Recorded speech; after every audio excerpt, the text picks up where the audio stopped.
आइए इस विश्लेषण में सीधे डाइव करते हैं और समझते हैं उस भयानक 60 घंटे के मुंबई सीज और ऑपरेशन ब्लैक टॉर्नेडो को। इस एक्सप्लेनर के जरिए हम उन बारीकियों को देखेंगे जिनमें इस हमले की साजिश रची गई, इसका खौफनाक एग्जीक्यूशन हुआ, और हम उन सिस्टेमिक फेलियर्स यानी प्रशासनिक चूक को भी समझेंगे जिन्होंने इस घटना को अंजाम देने में एक रास्ता बनाया। आज की चर्चा के 5 मुख्य हिस्से हैं: आगमन और अनसुनी चेतावनियां, शहर पर कब्जा, मास्टरमाइंड और साजिश, ऑपरेशन ब्लैक टॉर्नेडो और आखिर में इसका दीर्घकालिक प्रभाव। पहला हिस्सा, आगमन और अनसुनी चेतावनियां। 26 नवंबर 2008 मुंबई में एक आम सी शाम थी। जिंदगी हमेशा की तरह अपनी रफ्तार से चल रही थी। तभी बॉडवार पार्क पर एक स्पीड बोट से आम से दिखने वाले 10 नौजवान उतरते हैं। इनके कंधों पर भारी बैग थे। दिखने में बिल्कुल आम लड़के लग रहे थे, पर असल में ये हेविली आर्म्ड लश्कर-ए-तैयबा के आतंकी थे। एक शांत शाम अचानक से एक खौफनाक रात में बदलने ही वाली थी। क्या होता अगर उस वक्त वहां के स्थानीय लोगों की बात सुन ली गई होती? दरअसल यहाँ एक ऐसी चूक हुई जिसने इतिहास बदल दिया। वहां के मछुआरे भारत तमोरे को इन लड़कों पर शक हुआ। उन्होंने हिम्मत दिखाई, उनसे पूछा कि कहाँ जा रहे हो। जवाब मिला, अपने काम से काम रखो। तमोरे ने फौरन पुलिस को अलर्ट किया, लेकिन पुलिस ने इसे हल्के में लिया और कोई एक्शन नहीं लिया। ये एक बहुत बड़ी इंटेलिजेंस फेलियर थी। अगर उस एक चेतावनी को सीरियसली लिया गया होता तो शायद ये ट्रेजेडी इस हद तक नहीं पहुंचती। दूसरा हिस्सा, शहर पर कब्जा। ये हमला पूरी तरह से सिंक्रोनाइज्ड और ओवरवेलमिंग था। रात 9:30 बजे सीएसटी स्टेशन पर अंधाधुंध फायरिंग शुरू होती है।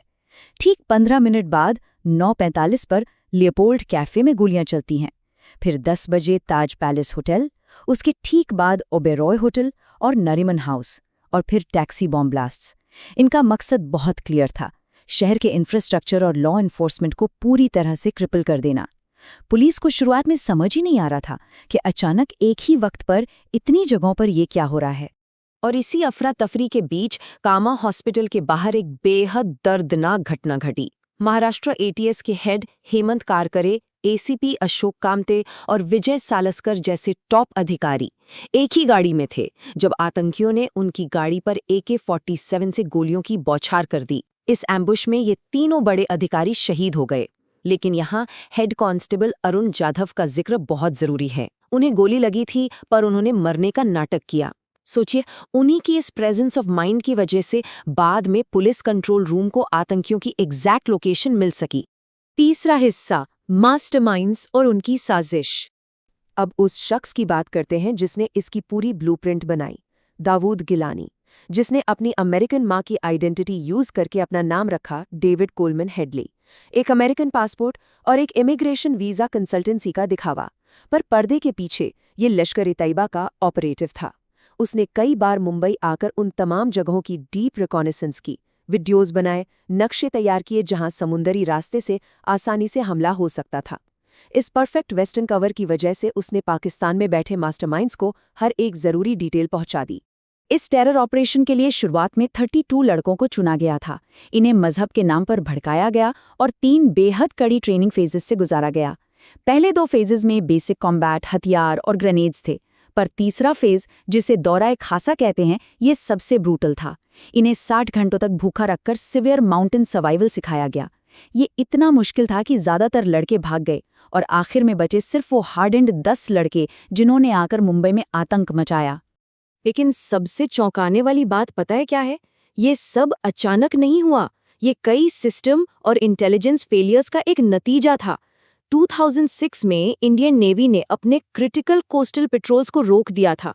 यहाँ तक कि हमले से कुछ दिन पहले ही यूएस इंटेलिजेंस ने उस एलईटी जहाज अल हुसैनी के एग्जैक्ट कोऑर्डिनेट शेयर किए थे। नेशनल सिक्योरिटी एडवाइजर ने ये एक्शनेबल इन्फॉर्मेशन नेवी और कोस्ट गार्ड को दी भी थी।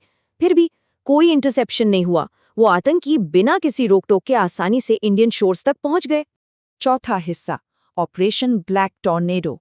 जब भारत ने पलटवार शुरू किया तो सबसे पहले मार्कोस यानी मरीन कमांडोज को ताज और ओबरॉय होटल भेजा गया। पर समस्या ये थी कि वो लिटरली वर्किंग ब्लाइंड थे। उन्हें हॉस्टेजेस के लोकेशन का कुछ पता नहीं था। और उस पर एक बहुत ही फेटल गलती हुई। न्यूज़ चैनल्स इस पूरे ऑपरेशन का लाइव टेलीकास्ट कर रहे थे। पाकिस्तान में बैठे हैंडलर्स ये सब टीवी पर देखकर अपने आतंकियों को कमांडोज की लाइव पोजीशन बता रहे थे। इस एक मीडिया लीक ने हमारे कमांडोज को बहुत ही खतरनाक टैक्टिकल डिसएडवांटेज में डाल दिया। इस पूरे ऑपरेशन में वीरता की ऐसी कहानियां सामने आईं जो हमेशा याद रखी जाएंगी। ताज होटल में 51 स्पेशल एक्शन ग्रुप के एनएसजी मेजर संदीप उन्नीकृष्णन अपनी टीम के साथ सेंट्रल स्टेयरकेस से ऊपर बढ़ रहे थे। जब उनके एक साथी को गोली लगी तो मेजर संदीप ने उन्हें कवर दिया और आतंकियों से अकेले ही भिड़ गए। उनके आखिरी शब्द थे, मेरे पीछे मत आना, मैं उन्हें संभाल लूंगा। उन्होंने अपनी जान की परवाह किए बिना अकेले मुकाबला किया और देश के लिए अपना सर्वोच्च बलिदान दिया। एक और ऐसी ही साहस की मिसाल मिली मुंबई की सड़कों पर।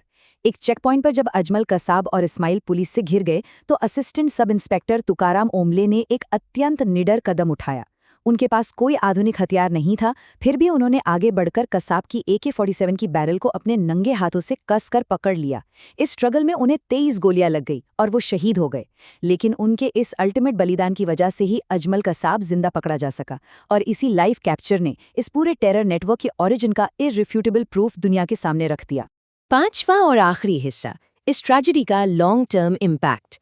60 ये सिर्फ एक संख्या नहीं है, ये वो 60 थका देने वाले खौफनाक घंटे थे जब भारत की फाइनेंशियल कैपिटल पूरी तरह से रुक गई थी। ये एक ऐसी घेराबंदी थी जिसने पूरी दुनिया का ध्यान इस भयानक आतंक की तरफ खींच लिया। और 1666 ये वो दर्दनाक आंकड़ा है जो इस पूरी ट्रेजेडी के बिल्कुल सेंटर में है। 1666 मासूम लोगों ने इस हमले में अपनी जान गंवाई और सैकड़ों लोग घायल हुए। हमारी इस पूरी चर्चा में इन जिंदगियों का लॉस और ये मानवीय कीमत हमेशा याद रखी जानी चाहिए। इस ट्रेजेडी ने इंटरनल सिक्योरिटी फ्रेमवर्क को बहुत हद तक बदल दिया। सिस्टेमिक फेलियर्स के एक्सपोज होते ही महाराष्ट्र के टॉप पॉलिटिशियंस और देश के होम मिनिस्टर को इस्तीफा देना पड़ा। ऐसी घटनाओं को दोबारा रोकने के लिए तुरंत एक्शन लेते हुए 31 दिसंबर 2008 को ही नेशनल इन्वेस्टिगेशन एजेंसी यानी NIA की स्थापना हुई। NSG कमांडोज के हब्स को बड़े शहरों में डिसेंट्रलाइज किया गया ताकि उनका रैपिड रिस्पांस टाइम कम हो। और आखिरकार एक लंबे और एग्जॉस्टिव ट्रायल के बाद आतंकी अजमल कसाब को 2012 में फांसी दे दी गई। लेकिन इस पूरे एक्सप्लेनर के एंड में एक बहुत बड़ा सवाल बचता है। NIA बन गई, मैरिटाइम सिक्योरिटी को टाइटन कर दिया गया, पर क्या आज के ये मॉडर्न काउंटर टेररिज्म फ्रेमवर्क्स वाकई में काफ़ी हैं? क्या दुनिया किसी ऐसी नई और आधुनिक ट्रेजेडी को रोकने के लिए पूरी तरह से तैयार है? ये एक ऐसा प्रश्न है जिस पर सुरक्षा को लेकर हम सबको गहराई से सोचना पड़ेगा।